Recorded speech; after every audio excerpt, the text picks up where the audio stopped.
दोस्तों, पाकिस्तान के पुराने राजदूत अब्दुल बासित ने एक पाकिस्तानी न्यूज चैनल से बातचीत करते हुए कहा कि अगर अमेरिका ने पाकिस्तान पर अटैक किया तो पाकिस्तान भारत पर अपना एटॉमिक बम फोड़ देगा। बताओ, अगर अमेरिका ने पाकिस्तान पे कोई हमला कर दिया, हमारी तो अगर हमारे न्यूक्लियर रेंज में नहीं भी अमेरिका कर सकता, हमारे लिए क्या वाइड रास्ता होगा आपके ख्याल में? इंडिया हमने तो देखी और कुछ नहीं करना।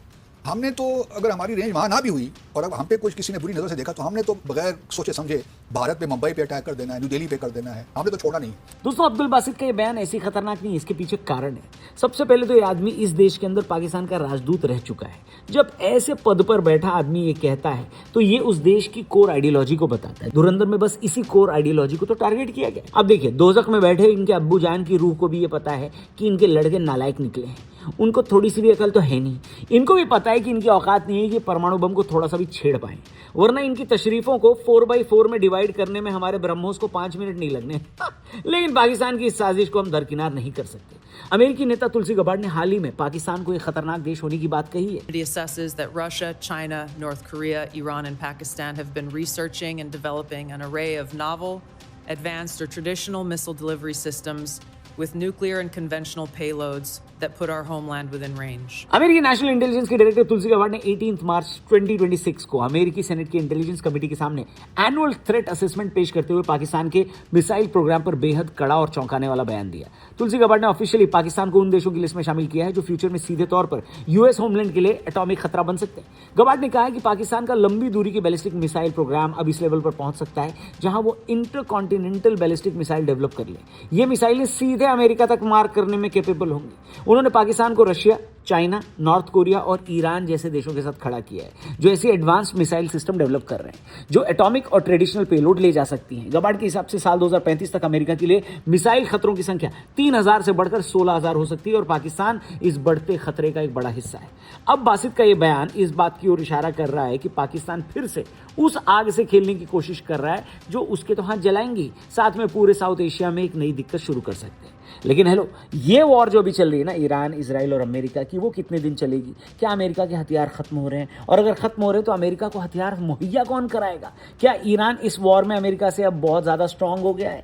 इन सारे सवालों के जवाब दिए हमारे लेटेस्ट पॉडकास्ट में साइंटिस्ट सृजनपाल सिंह जी ने। इस पॉडकास्ट को जरूर देखना, देखकर बहुत नई चीजें आपको पता चलेंगी, इस वॉर से जुड़ी हुई भी और इस वॉर के खर्चे से जुड़ी हुई भी। लिंक डिस्क्रिप्शन में दिया है। हमारे टीआरपी चैनल पर जाकर इस पॉडकास्ट को जरूर देखना और हमारे द रौनक पॉडकास्ट के एपिसोड्स आप स्पॉटिफाई पे भी सुन सकते हैं और देख सकते हैं। फिलहाल वीडियो में आगे बढ़ते हैं। इस वक्त हमारी रेंज में अमेरिका भी नहीं और ना इसराइल है, लेकिन अगर कोई सूरत हाल ऐसी डेवलप होती है तो पाकिस्तान के पास और कोई ऑप्शन नहीं होगा कि वो भारत में जहां उसका दिल चाहता है हमला करेंगे। तो दोस्तों, दुनिया ये सवाल हमेशा पूछती है कि पाकिस्तान की इस नफरत की वजह क्या है? तो सिंपल सी चीज है, 1971 के वॉर में 2 टुकड़े होने के बाद पाकिस्तान ने यह मान लिया कि वो ट्रेडिशनल वॉर में भारत को कभी नहीं हरा सकता। जुल्फिकार अली भुट्टो का वो फेमस स्टेटमेंट, हम घास खा लेंगे लेकिन बम बनाएंगे, आज पाकिस्तान की हकीकत बन चुका है। वहां की जनता घास ही तो खा रही है, लेकिन सेना का बजट और परमाणु प्रोग्राम लगातार बढ़ रहा है। पाकिस्तान ने अपने न्यूक्लियर हथियार को हमेशा इस्लामिक बम के रूप में एडवर्टाइज किया है ताकि उसे गल्फ देशों से सिंपैथी और फंड्स दोनों मिल सके। ये कट्टरता ही उन्हें सोचने पर मजबूर करती है कि परमाणु बम का इस्तेमाल एक होली वॉर का हिस्सा हो सकता है। लेकिन आखिर पाकिस्तान ये क्यों सोचता है कि अमेरिका उस पर हमला करेगा? बताइए।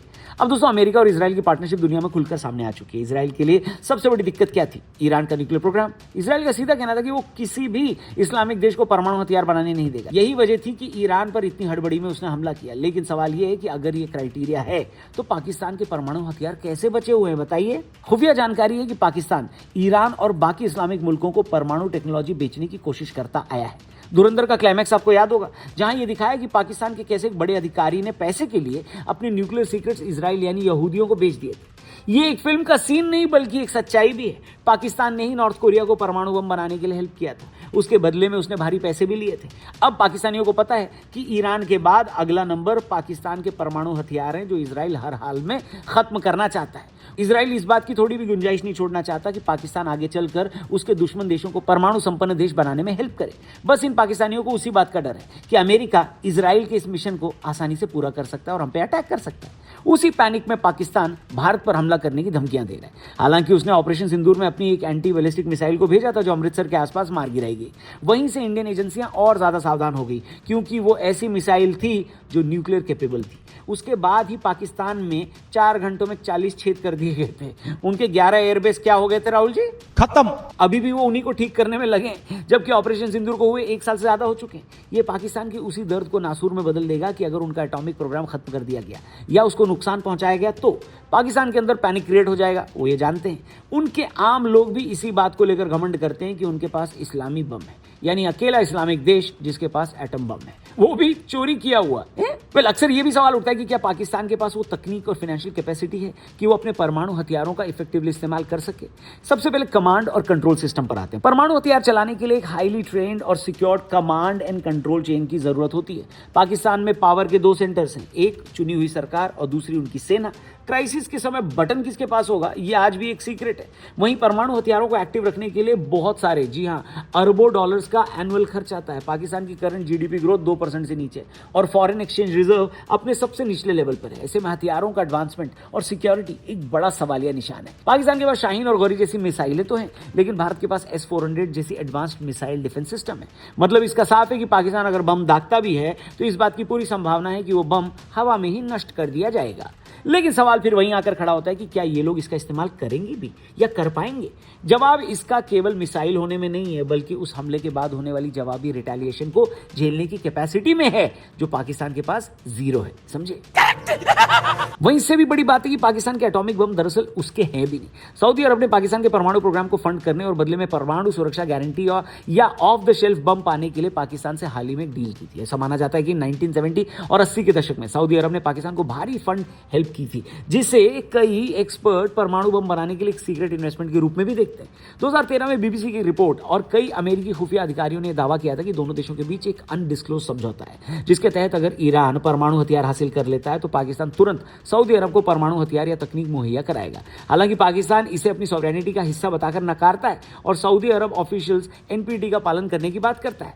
फिर भी मिडिल ईस्ट में ईरान के बढ़ते इन्फ्लुएंस को देखते हुए इस पार्टनरशिप की पॉसिबिलिटी को ग्लोबल स्ट्रैटेजी पूरी तरह से खारिज नहीं करती। यही कारण है कि टाइम आने पर पाकिस्तान अपने बमों का इस्तेमाल सऊदी से बिना पूछे कर भी नहीं सकता, ऐसा लोग कहते हैं। वेल दोस्तों, दशकों तक पाकिस्तान ने परमाणु युद्ध का डर दिखाकर दुनिया से रियायतें ली। जब भी कश्मीर का मुद्दा आता या भारत कोई सख्त कदम उठाता, पाकिस्तान परमाणु हमले की धमकी देने लगता। लेकिन अब यह तकनीक काम क्यों नहीं कर रही है? हेलो, 2016 की सर्जिकल स्ट्राइक और 2019 के बालाकोट एयर स्ट्राइक ने पाकिस्तान के न्यूक्लियर थ्रेट को खत्म कर दिया है। भारत ने दुनिया को यह दिखा दिया है कि परमाणु अम्ब्रेला के नीचे बैठकर आतंक की खेती करने वालों को उनके घर में घुसकर भी मारा जा सकता है।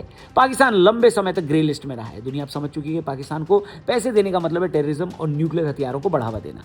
आज पाकिस्तान चीन और IMF के कर्ज पर टिका है। एक भी गलत कदम उसकी पूरी इकोनॉमी को जमींदोज कर देगा। साथ ही लोगों ने अमेरिका की भी औकात देख ली है। ये सिर्फ रेटोरिक नहीं है, अमेरिका की गीदड़ भपकी ने उनका कॉस्ट ऑफ वॉर भी बढ़ा दिया है। अमेरिका ने पिछले 20 सालों में वॉर ऑन टेरर में लगभग $8 ट्रिलियन खर्च किए। अब अमेरिका की प्रायोरिटीज बदल गई।